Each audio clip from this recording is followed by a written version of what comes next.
해 나가십니다.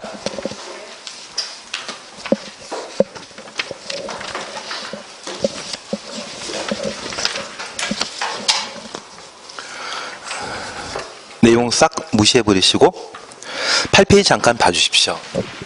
8페이지를 잠깐만 확인해 놓습니다. 8페이지 보시게 되면 1번 버리십니다. 1번 필요 없습니다. 그리고 2번 국가계획과 도시군 계획과의 관계 찾으셨죠. 광역도시계획 및 도시군 계획은 국가계획에 부합되어야 하며 상위계획은 국가계획이겠습니까? 광역도시계획이나 도시군 계획이겠습니까? 국가계획입니다. 그래서 부합이란 말은 하위 계획이 상위 계획에 적합해야 된다. 이에 대한 법률적 표현이라고 이해해 주십시오. 광역도시계획 또는 도시군 계획 내용이 국가계획과 다를 때 추정했습니다. 국가계획 내용이 우선한다. 내용 동그라미 넣습니다.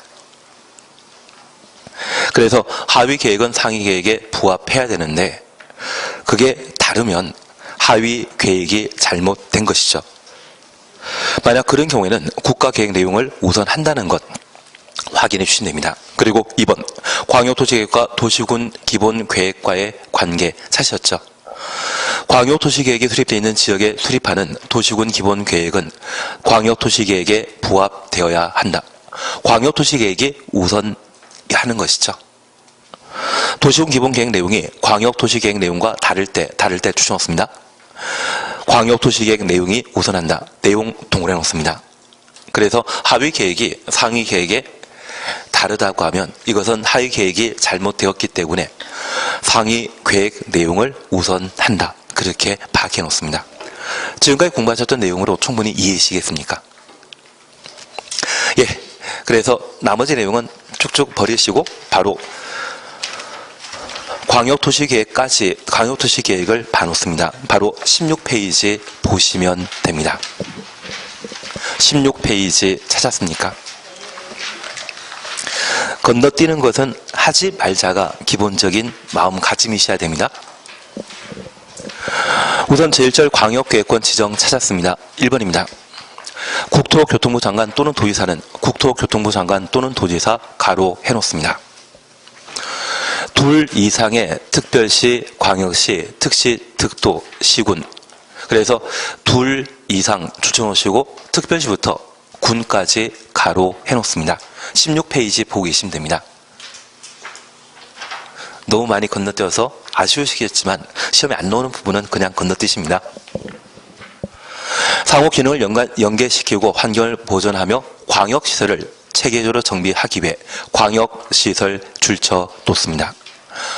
만약 우리 남양주에 전기, 수도, 도로, 병원, 쓰레기 처리장이 있다고 하면 걔는 기반시설인데 둘 이상의 특광시군에 걸쳐 설치되어 있거나 둘 이상의 특광시군 주민이 함께 사용하는 시설이 있다고 하면 그것을 광역시설이라 표현하게 됩니다. 우리 남양주에는 쓰레기 매립장이 없지 않습니까? 인천에 만들어져 있거든요. 그 인천 매립장은 둘 이상의 특광시군 주민들이 함께 사용하기 때문에 그것을 뭐라 한다? 광역시설이라 표현하게 됩니다. GTX도 마찬가지입니다. 지하철도 마찬가지입니다. 그걸 체계적으로 정비하기 위해 필요한 경우 인접한 둘 이상의 특별시, 광역시, 시군, 관할구역 전부 또는 일부를 대상으로 광역계획권으로 지정할 수 있다. 그래서 인접한 줄만 쳐놓습니다. 그리고 1, 2 찾았습니다. 광역계획권이 둘 이상의 특별시, 광역시, 시군, 관할구역에 걸쳐 있는 경우 그래서 가로 속에 시도란 말 찾으셨죠? 광역계획권이 둘 이상의 특별시, 광역시, 도에 걸쳐 있는 경우 가로 속에 시도란 말 찾으셨죠? 그러한 경우는 국토교통부 장관이 광역계획권 지정할 수 있고 광역계획권이 도의 관할구역에 속해 있는 경우 도의 관할구역 가로 해놓습니다. 도지사가 지정할 수 있다. 그래서 광역계획권 지정할 수 있는 자는 국도라는 것을 잠시 확인해 놓습니다. 그러면 우리가 잠깐 파악해 주실 것이 있습니다. 우리 공법과 관련된 공부 방법, 학습 방법은 항상 대상과 절차를 잡아주시는 게 필요합니다. 그리고 이러한 제도가 어떤 의미를 가지고 있는지 법적 효과에 관한 사항까지 함께 정리하시는 게 공부 방법이 되게 됩니다. 현재 광역도시계획은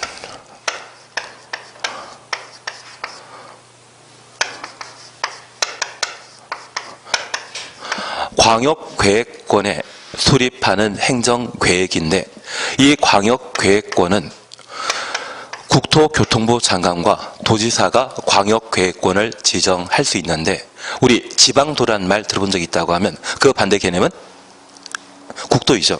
그래서 국도라는 말이 좀 익숙해지시면 좋겠습니다. 만약 광역계획권을 국토교통부 장관이 지정하려면 저 광역계획권은 둘 이상의 시도에 걸친 때에는 광역계획권을 국토교통부 장관이 지정할 수 있고요.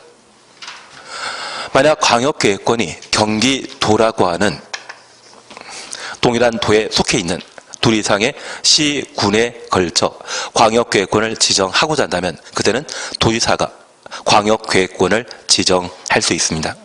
그래서 우리 남양주와 구리시에 걸쳐 도로를 하나 만들고자 하면 이 남양주의 성장 발전에는 꼭 필요한 교통시설이지만 구리시에는 남양주 차량이 많이 드나들게 되었을 때 교통체증 현상이 발생할 수 있기 때문에 그 설치를 반대할 수 있죠.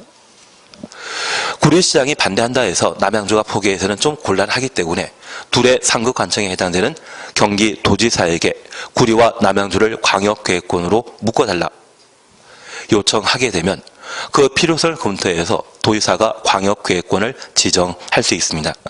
3기 신도시가 만들어진다면서 국토교통부 장관은 하남과 남양주를 연결하게 되는 수석대교를 만들어주겠다고 발표한 적이 있는데 하남 시민들은 싫어하더라고요. 하남시에 차량 많아지게 된다고 하면 교통체증 현상이 발생할 것이라 생각해서 반대하는 입장을 표명하게 됩니다. 그런 의견을 받아 하남시장이 반대를 하게 되면 수석대교 원칙적으로 만들어서는 안 되죠. 대신 상급관청인 하남시와 남양주의 상급관청인 경기도지사에게 요청하게 되면 그 경기도지사가 광역계획권을 지정할 수 있다는 이야기입니다. 취지 이해하시겠습니까? 만약 서울과 남양주 연결하게 되는 지하철 연결에 관한 문제라고 하면 둘 이상의 시도에 걸친 사안이기 때문에 그때는 국토교통부 장관이 광역계획권을 지정할 수 있습니다. 하나 질문이 있습니다. 서울이라고는 특별시가 있고 그리고 인천광역시라고 하는 도시가 있습니다. 저 서울특별시 안에는 광역계획권 지정할 수 있다? 서울 안에는 광역계획권 지정할 수 있다? 없습니다. 서울 자체가 하나의 도시이지, 인천이 하나의 도시이지 이곳에 광역계획권 지정하는 것 아닙니다.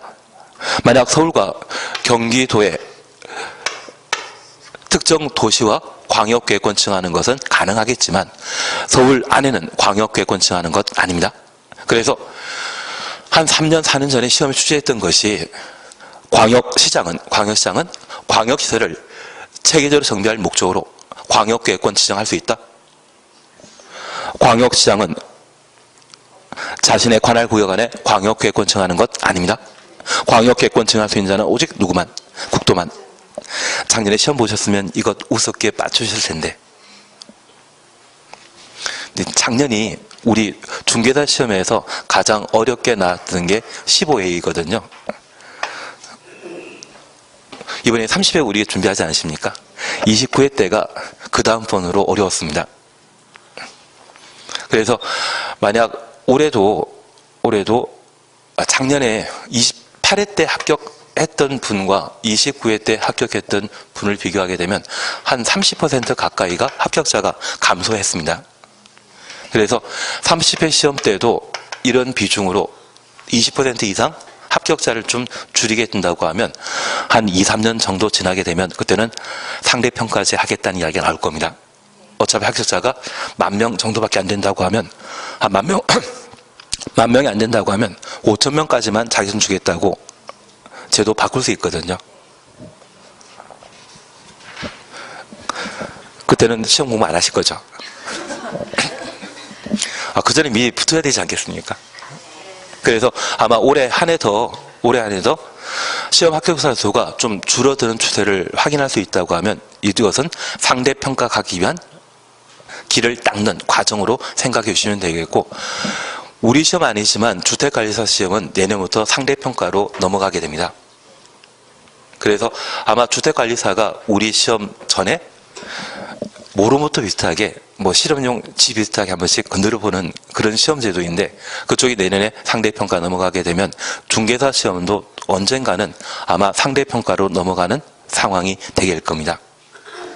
미리 보시는 게, 합격하시는 게 좋습니다. 대신 작년에 어렵게 나왔는데 또 어렵게 되면 가뜩이나 경제 사정 안 좋은데 욕 많이 먹게 되겠죠. 그래서 좀 어느 정도 편하게 내지 않나 그 생각도 있습니다. 다만 시험에 나오는 게 워낙 뻔한 상황이기 때문에 우리가 그런 쪽만 좀 이해하고 제대로 파악해 놓는다고 하면 문제 푸는 데는 전혀 힘들지 않으실 겁니다. 현재 광역계획권 지정할 수 있는 자는 누구이다? 국토입니다. 만약 특별시장, 광역시장이 광역계획권 지정할 수 있다, 이 말 나오면 그 자체가 틀린 질문으로 잡아내셔야 됩니다. 이번 지정 및 변경 요청이란 말이 있고 그냥 건너뛰십니다. 지정 단위 그냥 건너뛰십니다. 4번 지정 절차 사셨죠? 여기 지정 절차와 관련되어서는 양가로 1에 대해서만 우리가 함께 보십니다. 국토교통부 장관이 광역계획권을 지정하는 경우 국토교통부 장관은 관계 시도지사, 시장, 군수의 의견 들은 후 중앙도시계획원의 심의 거쳐야 된다. 그래서 시도지사부터 의견까지 가로해 놓으시고 중앙도시계획원의 심의 동그라미만 해 놓습니다. 그러면 우리가 잠깐 이해하실 것이 있습니다. 만약 서울과 구리와 남양주를 연결하는 새로운 도로 노선을 만들고자 하는데 남양주의 성장 발전을 위해서는 꼭 필요하지만 다른 도시에서 반대할 수 있지 않습니까? 만약 동의만 해준다고 하면 수월하게 도로가 만들어질 수 있습니다. 그러면 이 남양시장은 다른 도시가 도로 설치에 반대하기 때문에 상급관청에게 저 도로 설치를 위한 광역계획권을 지정해달라 요청할 수 있습니다. 그러면 이번에 만들어지는 도로는 서울과 경기도의 두 도시에 걸쳐 만들어지기 때문에 누구에게 광역계획권 지정을 요청해야 된다? 국토교통부 장관에게. 남양주와 구리의 문제라고 하면 경기도지사를 찾아가면 되겠지만 서울까지 연결되는 도로라고 하면 국토교통부 장관 찾아가야 됩니다. 이해되시겠습니까? 그러면 국토교통부 장관이 저 도로 설치와 관련되어 광역계획권을 지정하고자 한다고 하면 지금까지 반대하고 있던 서울시장과 그리고 구리시장에게 이번에 광역계획권 지정하고자 하는데 어떤 생각 가지고 있는지, 그리고 경기도지사에게도 한번 물어봐야 되죠. 그래서 이 광역계획권 지정하고자 한다면 장소에 관한 문제이기 때문에 그 장소를 책임지고 있는 관할관청이 있습니다. 서울에는 관할관청이 누구이다? 서울시장. 경기도라면 경기도지사, 구리라고 하면 구리시장. 이들에게 한번 물어보고 광역계획권을 지정하라는 이야기입니다. 하나 이해하실 것은 우리 남양주시의 관할관청은 국토교통부 장관이겠습니까? 남양주시장이겠습니까? 남양주시장입니다.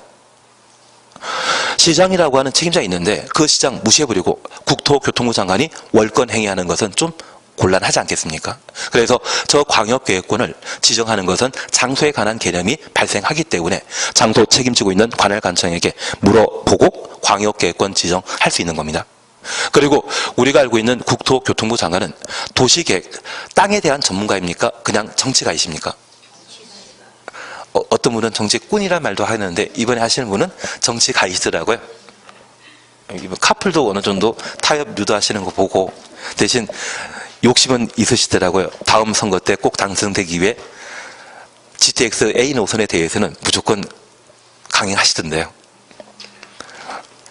나중에 우리도 힘 있는 분을 꼭 국회의원을 뽑아가지고 보내시면 남양주가 아주 성장 발전하지 않을까 싶습니다. 그래서 우리가 이해하실 것은 이 정치가인 국토교통부 장관이 광역계획권을 지정하고자 한다면 전문가이겠습니까? 비전문가이겠습니까? 비전문가입니다. 그래서 대학 교수들로 구성되어 있는 중앙도시계획위원회 심의 거쳐 중요한 행정처분, 행정행위를 해야 되거든요. 만약 국토교통부 장관이 행정행위에 관할 관청이라고 하면 어디 심의 거쳐야 된다? 중앙. 우리가 지어버렸지만 현재 행정청은 중앙행정기관과 지방자치단체로 나뉘지 않습니까? 그래서 시도, 시군구 단위에 설치되어 있는 도시계획위원회를 지방도시계획위원회라 하고 국토교통부에 설치되어 있는 도시계획위원회를 중앙이라 표현하게 됩니다. 그래서 관할관청이 장관이라고 하면 중앙위원회 심의 거쳐야 된다는 것을 확인해 주시고, 관할관청이 지방이라고 하면 지방위원회 심의 절차 거치는 것을 특징으로 하게 됩니다. 올해는 어떻게든 그 지문을 보셔야 됩니다. 왜냐하면 출제 가능성이 높기 때문에 봐주셔야 됩니다. 이번 도지사 지정하는 경우에 대해서는 천천히 해나가십니다. 얘는 천천히 해나가십니다. 그리고 3. 지정 통보입니다. 한 장 넘기시면 제1절 광역도시계획 차시였죠. 제2절 광역도시계획 차시였죠. 근데 하나 여쭐 게 있습니다. 우리 수도권 정비계획법이라는 말 들어본 적 있습니까? 수도권 정비계획법. 수도권이란 말 들어본 적 있습니까? 수도권이 하나의 광역계획권이거든요. 이 수도권이 언제까지 영원히 유지된다? 2021년도까지 수도권이 정비계획 있다. 괜한 이야기 들었습니다. 2021년도에 저 수도권에 관한 개념이 해제됩니다. 그때 또 법 만들겠지만 법 만들기 전까지는 지금 법에는 2021년까지만 수도권이라고 하는 광역계획권이 존재하는 것이고요. 2022년부터는 수도권이라는 개념이 없어지게 됩니다. 그러면 우리가 하나 이해하실 것은 저 광역계획권 지정은 일정한 목적이 있죠. 저 목적을 달성하게 되면 저 광역계획권은 계속 유지되는 제도이다, 없어지는 제도이다. 없어진다라는 것을 좀 염두해 주십시오. 아마 올해 이런 시사성 있는 문제가 계속 대두되기 때문에 아마 올해도 광역도시계획이 시험에 나오지 않을까 싶습니다. 그리고 이 광역계획권을 지정할 수 있는 자는 국도라는 거 기억하시고, 장관이 광역계획권 지정할 수 있는 절차에 대해서는 올해는 꼭 한번 봐놔야 됩니다. 왜? 작년에 지정권자를 시험에 냈기 때문에 지정 절차를 시험에 낼 수 있거든요. 그래서 그 절차에 관한 사항을 꼭 한번 봐 놓는 겁니다. 그러면 제2절 광역도시계획이라는 말 사셨죠? 찾았습니다. 1번 광역도시계획의 의의. 광역도시계획이란 인접한 둘 이상의 특광 시군에 지정된 광역계획권에 대해 공간구조와 기능을 상호 연관시키고 한결 보존하며 광역시설을 체계적으로 정비하기 위해 장기적인 발전 방향을 제시하는 계획이다. 광역시설이라는 말만 추정하시고 방향 동그라미 해놓습니다. 앞으로 방향 제시하는 계획 보게 되면 얘는 집행계획입니까? 비전 제시하는 계획입니까? 비전 제시하는 계획입니다. 그래서 우리 남양시는 잘못된 비전을 한때 수립한 적이 있습니다. 2020년까지 인구 50만 만들겠다 했는데 초과 달성해버렸거든요. 야단 맞아야 되지만 야단 치신 분이 없으시더라고요. 그래서 이 비전 없는 광역도시계획에 대해서는 일반 국민에 대한 직접 구속력이 없다. 구속력 없는 행정계획이다. 이렇게만 이해해 주십시오. 하나 알려드릴 게 있는데, 우리 별내에 지하철 4호선 연결된다 하지 않습니까? 그 별내 신도시는 언제 만들어졌습니까? 2000? 네? 옛날에 있다고 하겠습니다. 그 옛날부터 별내 신도시 만들 때부터 지하철 4호선 연결하기로 애초에 계획됐었거든요. 지금은 만들고 있는데 한 2, 3년 전까지만 하더라도 지하철 연결할 조짐 보인 적 없지 않습니까? 그 지하철 4호선은 서울과 남양주 연결하는 광역시설이라고 하면 그걸 어디에서만 정해놨던 겁니까? 광역도시계획에서. 지금 지하철 공사 열심히 하고 있지 않습니까? 그것은 집행하고 있는 상태이거든요.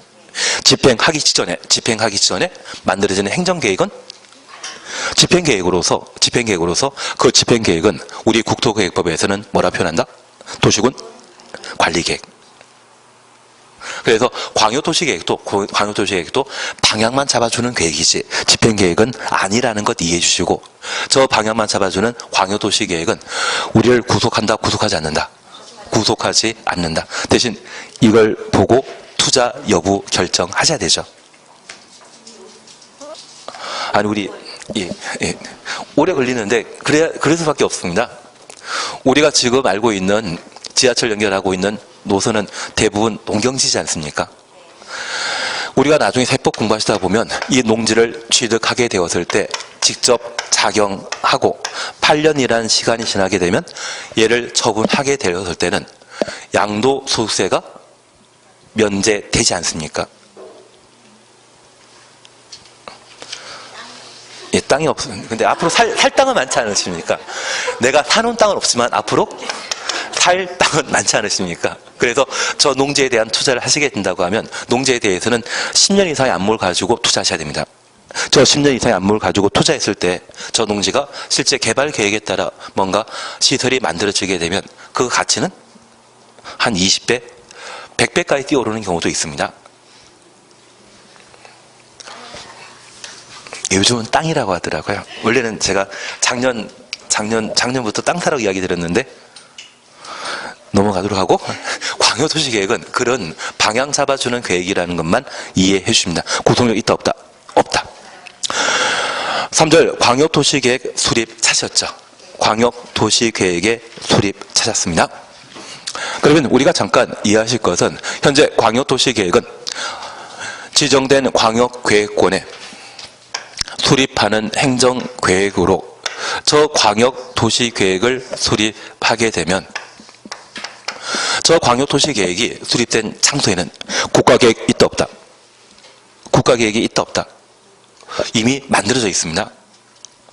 저쪽에 국토종합계획 있지 않습니까? 국토종합계획이 이미 만들어진 상태라고 하면 하위 계획인 광역도시계획은 상위 계획인 국가계획에 부합해야 되고, 저 국가계획에 부합하는지 확인받아야 되지 않겠습니까? 그래서 수립한 광역도시계획에 대해서는 뭐 받아야 된다? 승인 받아야 되는 겁니다. 다만 우리가 이해하실 것은 이 광역도시계획은 어디에 수립되는 것입니까? 광역계획권. 그러면 저 광역계획권을 지정했던 관할관청이 있지 않습니까? 저 관할관청인 국토교통부 장관과 도지사에게 확인받아야 되죠. 그래서 광역도시계획은 국토교통부 장관 또는 도지사의 승인 받아야 된다. 이해되신 겁니다. 만약 국토교통부 장관이 광역계획권을 지정했다면 그 광역계획권은 둘 이상의 시도에 걸쳐 지정된 것으로서 둘 이상의 시도를 책임지고 있는 시도지사가 광역도시계획을 공동 수립하고 국토교통부 장관에게 승인 신청하면 국토교통부 장관이 승인함으로써 광역도시계획이 수립되게 됩니다. 그래서 이 수립, 승인 모두를 통칭해서 광역도시계획을 수립했다, 이런 말로 대신할 수 있는 겁니다. 그리고 도지사가 광역계획권 지정했다고 하면 경기도의 둘 이상의 시군에 걸쳐 광역계획권 지정한 것이죠. 그러면 그 광역계획권이 지정되어 있는 둘 이상의 시장 군수가 광역도시계획을 공동 수립하게 되면 누구에게? 도지사에게 승인받도록 되어 있습니다. 그래서 원칙적인 수립권자는 시도지사, 시장 군수가 공동으로 광역도시계획을 수립하게 되는데, 원칙적인 수립권자 이해하시겠습니까? 국토부 장관은 광역계획권을 어딜 대상으로 지정한다? 둘 이상의 시도에. 그래서 시도지사가 공동 수립하도록 되어 있고, 도지사는 어디에 광역계획권 지정한다? 경기도라고 하는 같은 관할구역에 둘 이상의 시군에 걸쳐 지정하거든요. 그래서 누가 수립한다? 시장 군수가 수립하게 됩니다. 그런데 저 광역계획권 지정하고 10년 지나도록 원칙적인 수립권자가 광역도시계획을 수립하지 않는다면 그냥 내버려 둬야 되겠습니까? 어떻게든 수립해야 되겠습니까? 어떻게든 수립해야 되지 않겠습니까?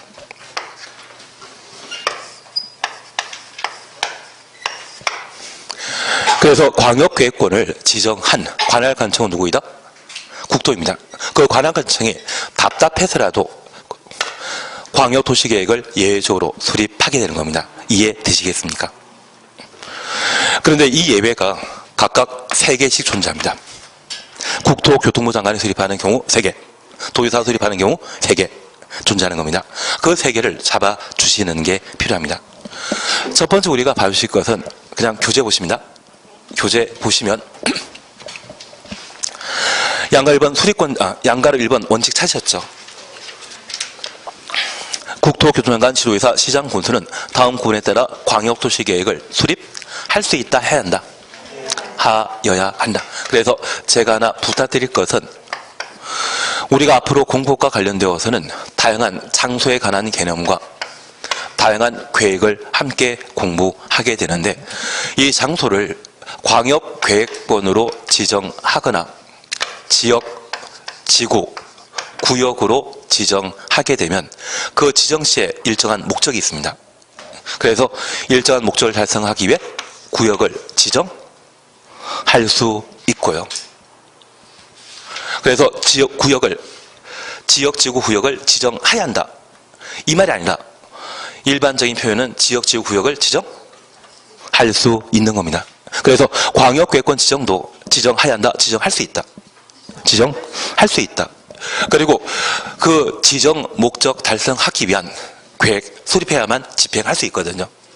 집행하기 위한 집행계획 또는 방향 잡아주는 계획을 수립하여야 합니다. 그래서 계획 수립과 관련되어서는 필수사항이고 장소에 관한 개념 보게 되면 그 장소에 대한 지정은 지정할 수 있다. 그래서 우리 남양주시의 경우에는 투기과열지구는 아니지 않습니까?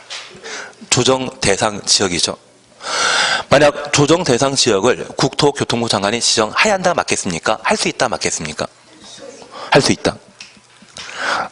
작년에 시험 보셨으면 그건 맞췄을 텐데 그게 주택법의 정답 지문이었거든요.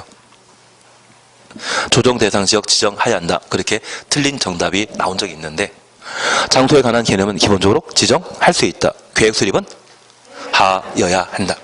세상에 항상 예외 있지 않겠습니까? 저 예외 잡는 것이 항상 문제인 것 같습니다.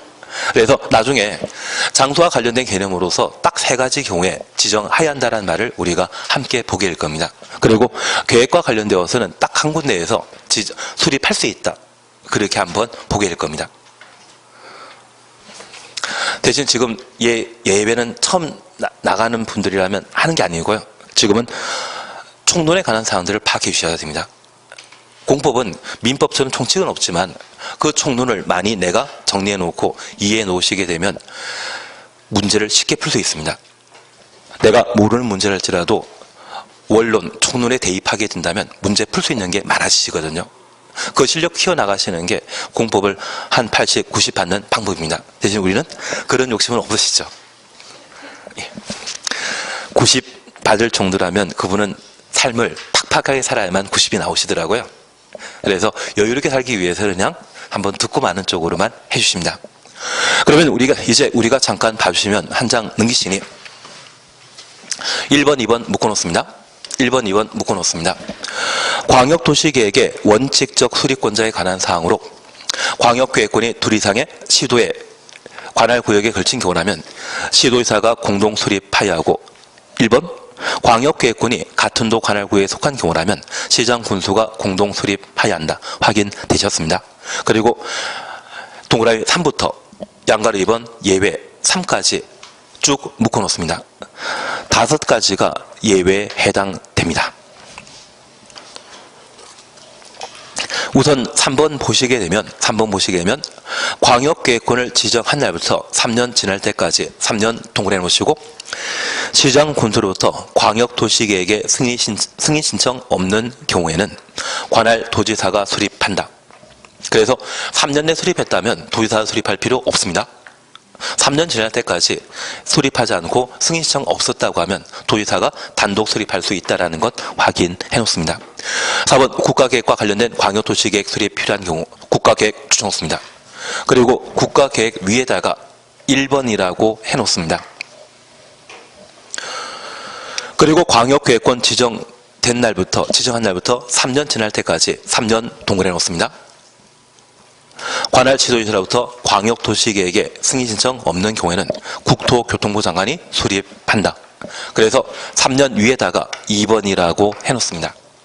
그래서 4번에 관한 사항은 국토교통부 장관이 단독 수립하는 경우로서 2개가 존재합니다. 그리고 양가로 2번입니다.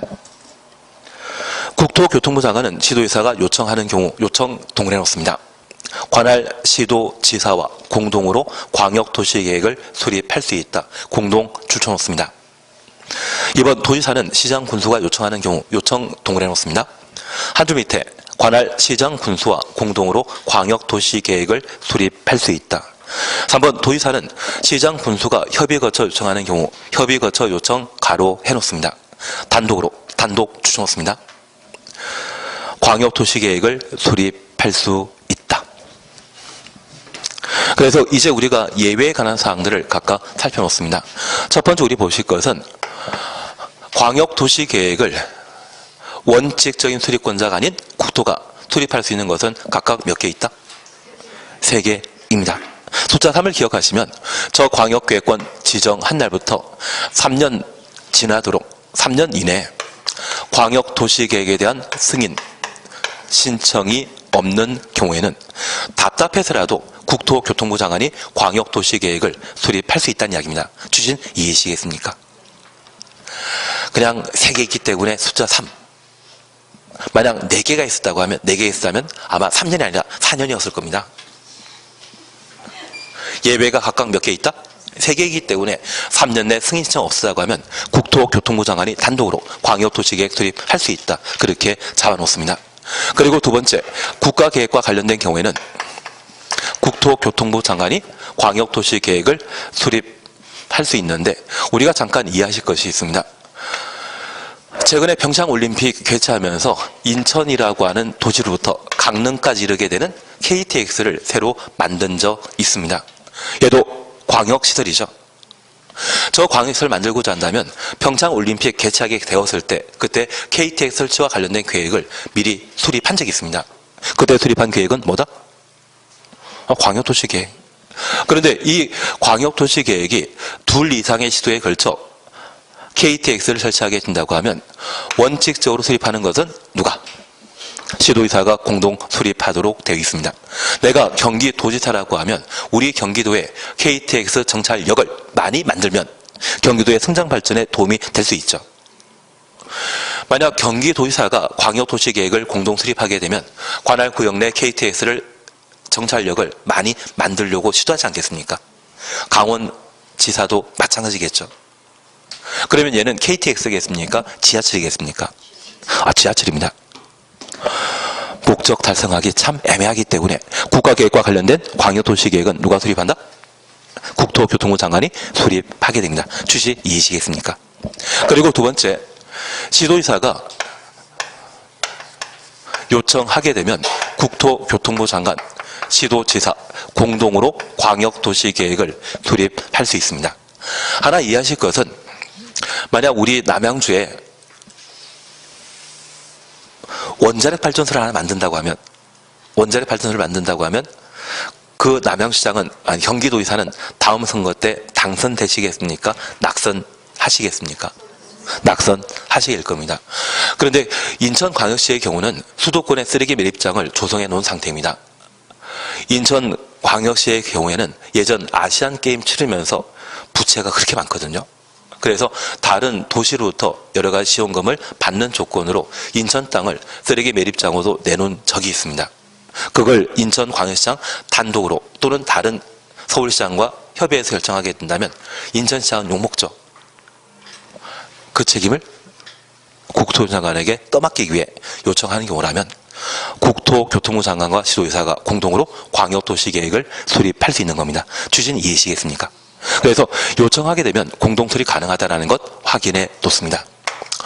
그리고 도지사가 광역도시계획을 단독으로 수립할 수 있는 것은 3년 내 승인 신청 없을 때, 그리고 두 번째, 시장 군수가 요청하게 되면 도지사와 시장 군수가 공동 수립할 수 있습니다. 대신 특이한 것을 우리가 하나 봐주셔야 되는데, 시장 군수가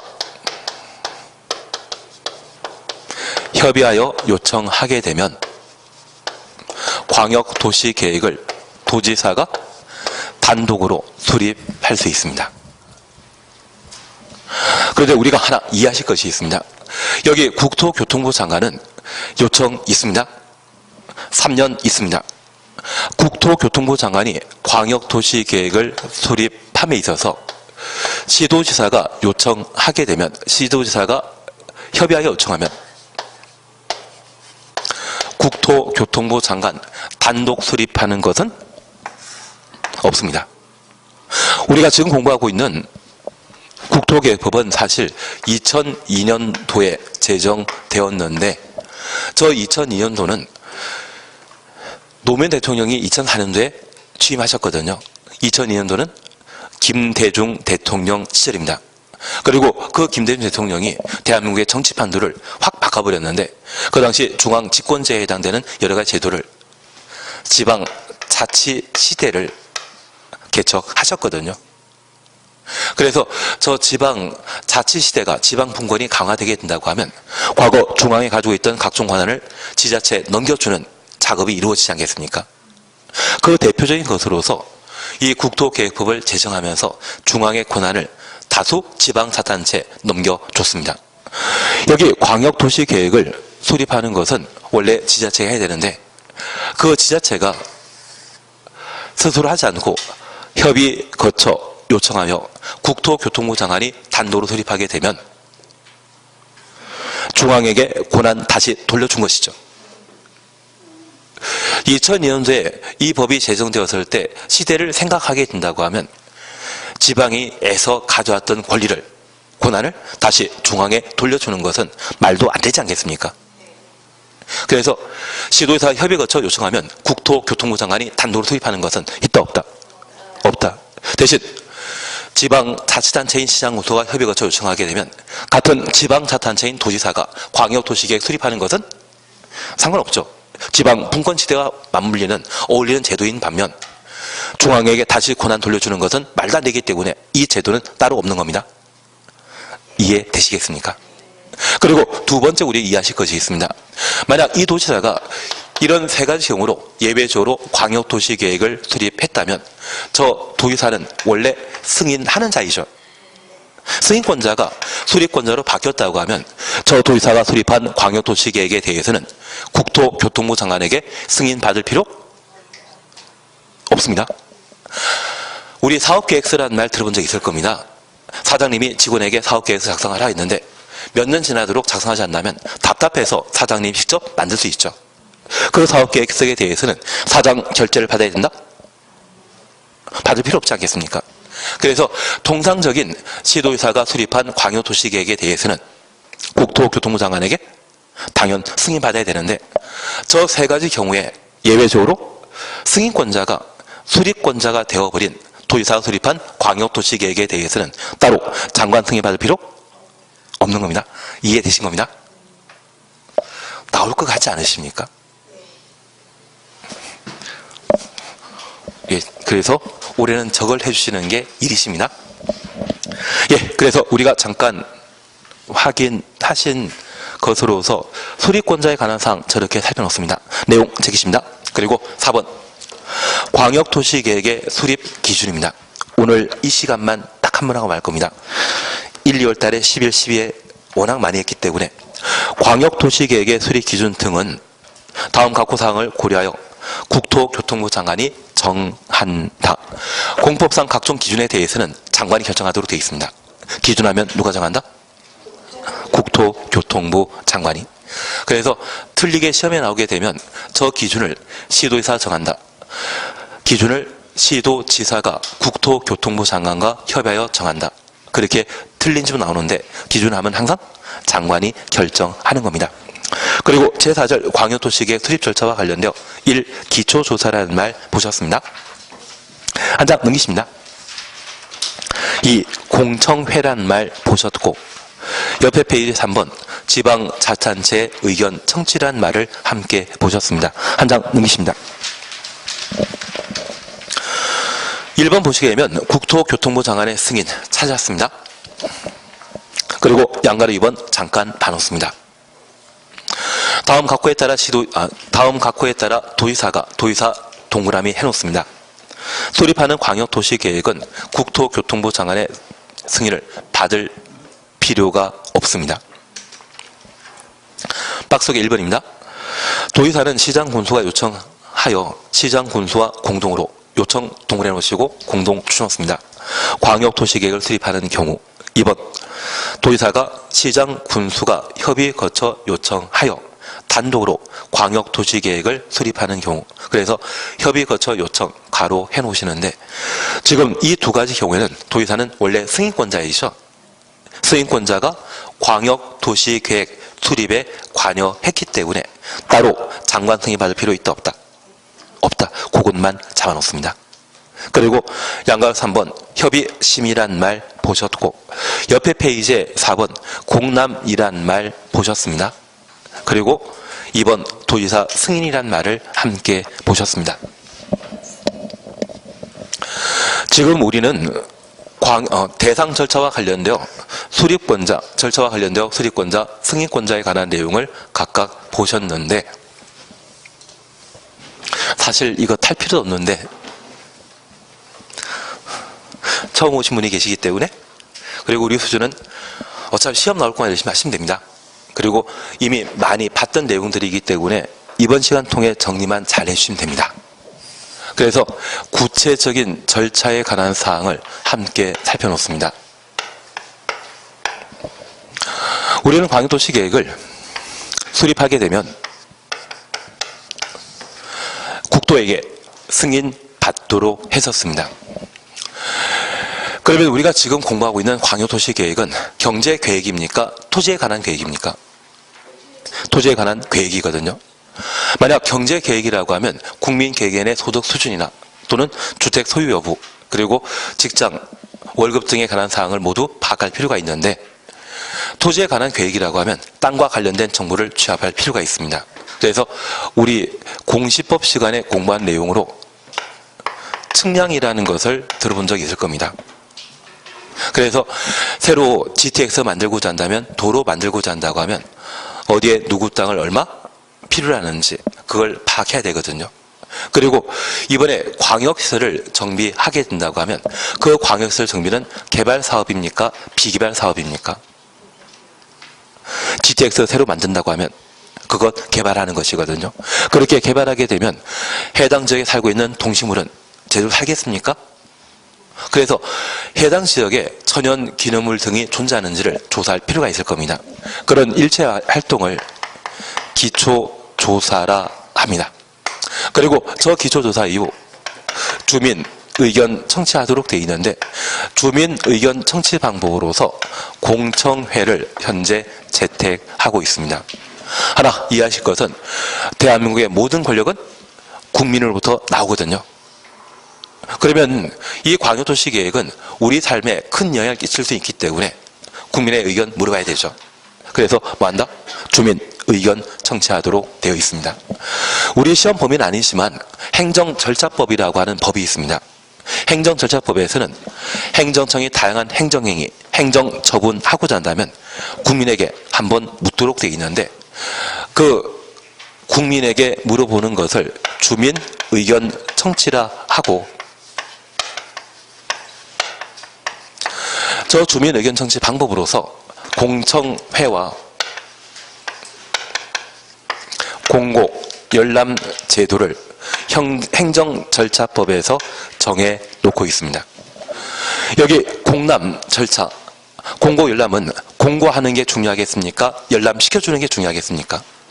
열람시켜주는 게 중요하기 때문에 저 열람 기간을 충분히 줘야 되기 때문에 14일 이상 열람시켜주는 것을 특징으로 하게 됩니다. 반면에 공청회는 우리 학원 강의실에 이렇게 모여 이야기하듯이 한 자리에 사람을 불러 모으고 서로 의견을 교류하는 과정을 공청회라 표현하게 됩니다. 이 공청회는 공청회 개최하기 전에 미리 알려줄 필요 있지 않겠습니까? 만약 내일 공청회 한다고 하면 다들 약속 하나씩 있으시죠? 일주일 뒤에도 아마 약속 있으실 겁니다.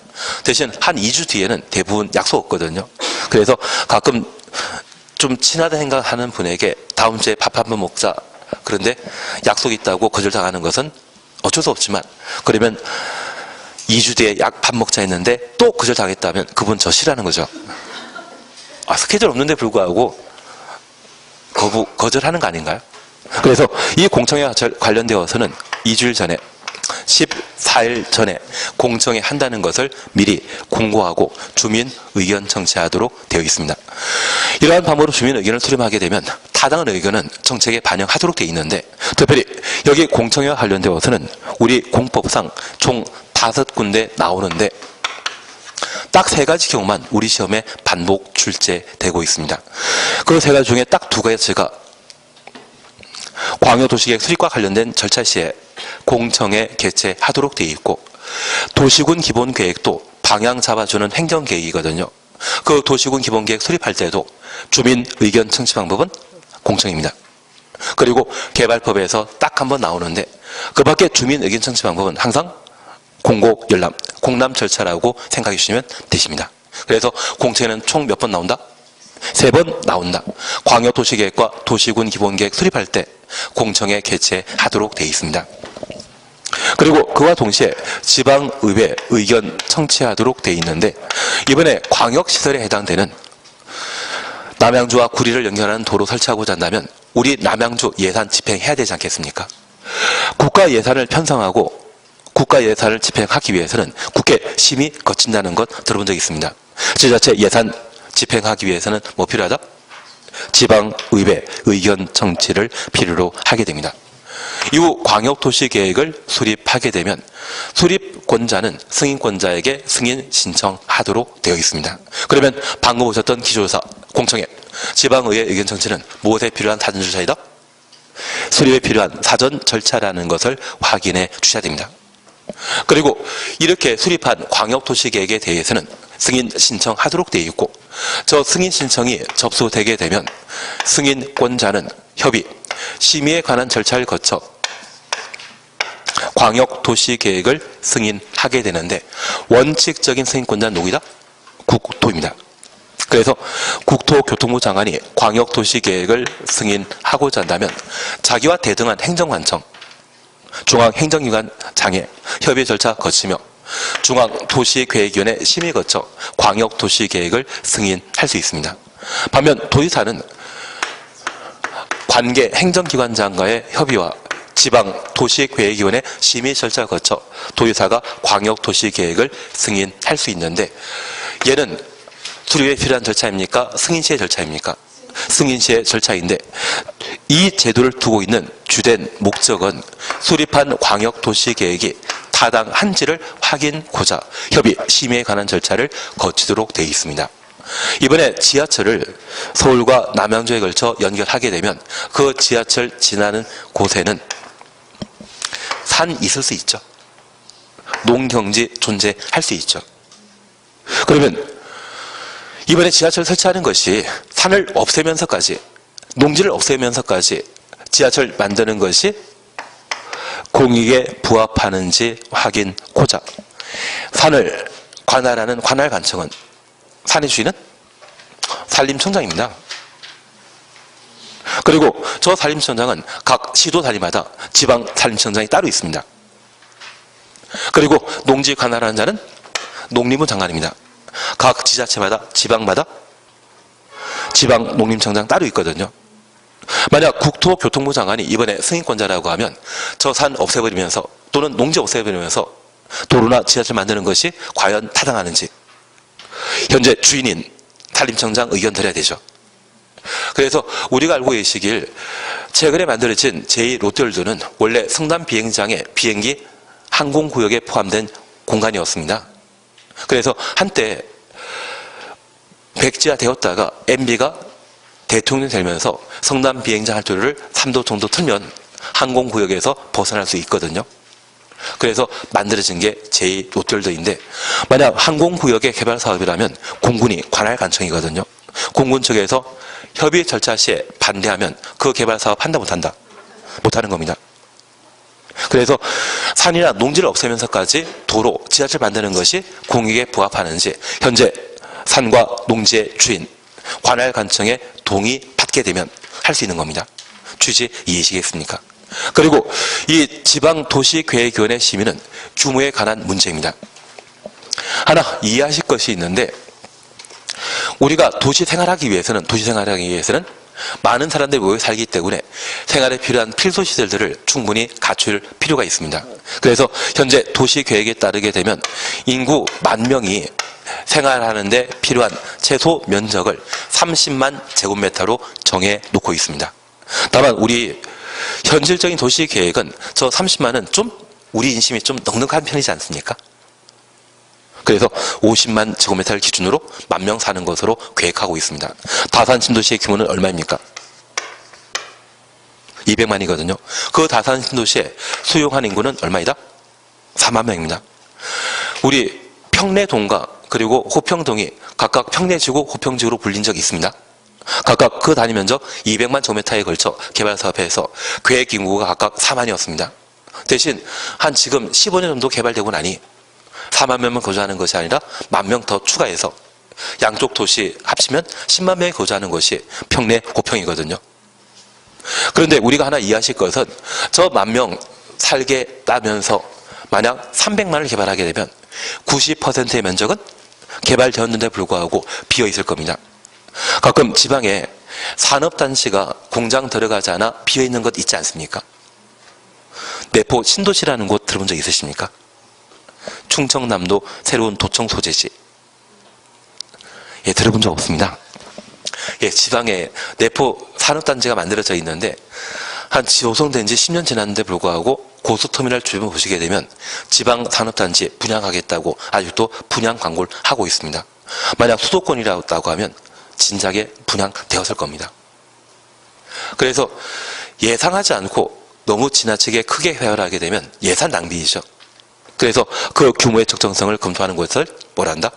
심의 절차라 표현하게 됩니다. 그러면 이러한 절차를 거쳐 광역도시계획을 승인하게 되는데 우리 이것 기억나십니다? 저 국토가 예외적으로 광역도시계획 수립권자이죠. 국토가 예외적으로 수립권자이지 않습니까? 만약 국토교통부 장관과 도지사가 예외적으로 광역도시계획 수립하면 협의 심의 생략한다? 협의 심의는 뭐 하기 위한 제도입니까? 타당성 검토하기 위한 절차로서 국토교통부 장관이 광역도시계획의 수립권자랄지라도 협의 심의는 반드시 해야 되는 겁니다. 원래 처음 공부할 때는 뭔 소리 하는지 모를 수밖에 없습니다. 저도 알고 있습니다. 바로 우리가 함께 봐주실 것이 바로 24페이지입니다. 1분만 시간 주면 끝납니다. 양과 3번 찾았습니다. 협의 심의란 말 찾으셨죠? 뭐 주시는 거 아닙니다. 국토교통부 장관은 광역도시계획을 승인하거나 승인 동의해 놓습니다. 직접 광역도시계획을 수립 동의해 놓습니다. 또는 변경하려면 관계 중앙행정기관장과 협의한 후 중앙도시계획의 심의 거쳐야 한다. 거기까지만 봐놓습니다. 그래서 국토교통부 장관이 광역도시계획을 직접 수립하거나 변경하는 때도 협의 심의에 관한 절차를 거친다는 것 확인해 놓습니다. 그래서 원칙적인 수립권자가 아닌 예외적인 국토가 광역도시계획 수립하는 때에도 협의 심의에 관한 절차는 한다, 생략한다. 한다라는 것 잡아내시는 게 필요합니다. 추진 이해하시겠습니까? 그리고 마지막 예를 보시면 됩니다. 이렇게 승인한 광역도시계획은 수립권자에게 송부하도록 되어 있습니다. 우리가 학교 다닐 때 숙제를 하게 되면 담임 선생님께 도장 받고 그 숙제를 선생님이 보관하고 있습니까? 학생에 돌려주십니까? 학생에 돌려줍니다. 그러면 그 숙제를 한 것을 토대로 해서 자기가 스스로 공부해야 되는 것이거든요. 숙제 받아보고 다시 공부한 적 있다 없다. 숙제에 가필하는 것도 있지 않습니까? 첨삭하는 것도. 예, 본 적 없으십니다. 앞으로 그걸 해주셔야 됩니다. 그걸 해주셔야만 문제 풀더라도 좀 더 깊은 지식을, 좀 더 내가 모르는 부족한 지식들을 다시 내 걸로 할 수 있거든요. 사실 이 광역도시계획에 따라 광역시설 설치할 자는 승인권자 설치하는 것입니까? 수립권자 설치하는 것입니까? 수립권자가 광역시설 만들 상황이거든요. 그래서 숙제를 돌려받아야 되고 저 숙제를 혼자 아는 게 아니라 해당 지역 주민까지 모두 알게 해야 되죠. 그래서 공람시켜주게 됩니다. 다만 이 공람은 계획 수립하기 전에 사전 절차입니까? 이때는 사후 절차입니까? 사후 절차입니다. 만약 계획 수립할 때 주민 의견 청취하게 되는 공청회, 공람이라고 하면 죄다 며칠과 관계되어 있다? 14일과 관계되어 있다는 걸 잡아주시는 것이고요. 수립한 확정된 계획을 사후에 알려주는 때는 이 절차가 아닙니다. 얘는 정책에 참여하는 사전 절차인 반면 계획이 확정되었을 때 해당 지역 주민들에게 광역도시계획 이렇게 만들어진다. 그래서 앞서 이야기하셨던 GTX B 노선이 마스크와 연결된다는 이야기 하시지 않으셨습니까? 그것은 저 광역도시계획을 확정 수립하고 나서 우리에게 보여준 것입니다. 며칠 이상 보여준다? 30일 이상 보여주도록 되어 있는데 공람은 사전 절차는 원래 며칠입니까? 14일. 얘는 이때 공람은 사후 절차입니다. 그 사후 절차이기 때문에 이때는 30일 이상 잠깐 보여준다. 그렇게 파악해 놓습니다. 저는 할 거 다 있는데 사실은. 그래서 조정 그리고 협의회 구성 운영 이런 것들은 필요 없는 것 같습니다. 그리고 쉴 때가 되셨습니다. 쉬었다 하십니다.